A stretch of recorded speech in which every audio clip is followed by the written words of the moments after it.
ça doit rentrer dans une petite boîte dans des conditions d'hygiène parfaites, en préservant le goût, en préservant la présentation, en préservant les couleurs, voilà, qu'ils aient un plaisir total. C'est pour ça que ça demande du travail. Bien sûr que si on devait faire cette nourriture pour le dresser dans une assiette, c'est plus facile, mais de retrouver cette concentration de goût dans des conditions extrêmement contraintes, c'était ça le défi, et c'est ce qui nous a amusés d'ailleurs. Agrémenté d'un petit peu d'algues de Bretagne déshydratées. C'est important finalement que quand les astronautes vont goûter ces plats,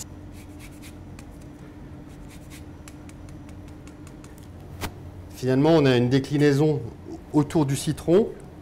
On amène ensuite le salpicon. On a des aspects liés à la micro-pesanteur, où tout le monde se souvient de la bulle de whisky du capitaine Haddock dans Tintin. Et donc si on a des aliments trop liquides, on risque d'avoir des bulles comme ça qui partent dans la station et qui peuvent créer des problèmes, court-circuit avec des instruments, etc. Donc il faut qu'on ait des aliments où il n'y a pas ce liquide qui peut se disperser.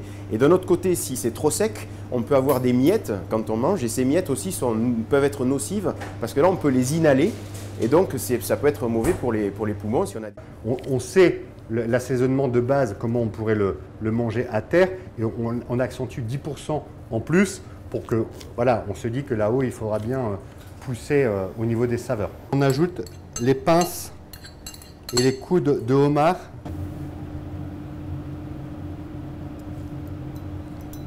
Dans une assiette, mais elles seront mises en boîte. Ces repas ont une vertu particulière, un objectif particulier. C'est aussi au niveau du support psychologique de l'équipage qui, à certains moments, aime à se retrouver exactement comme au sol, après un événement important, l'arrivée d'un cargo, l'anniversaire d'un membre de l'équipage, une fête, se retrouver autour d'un bon repas. Dans ces boîtes métalliques, où on a différentes tailles, comme celle-ci.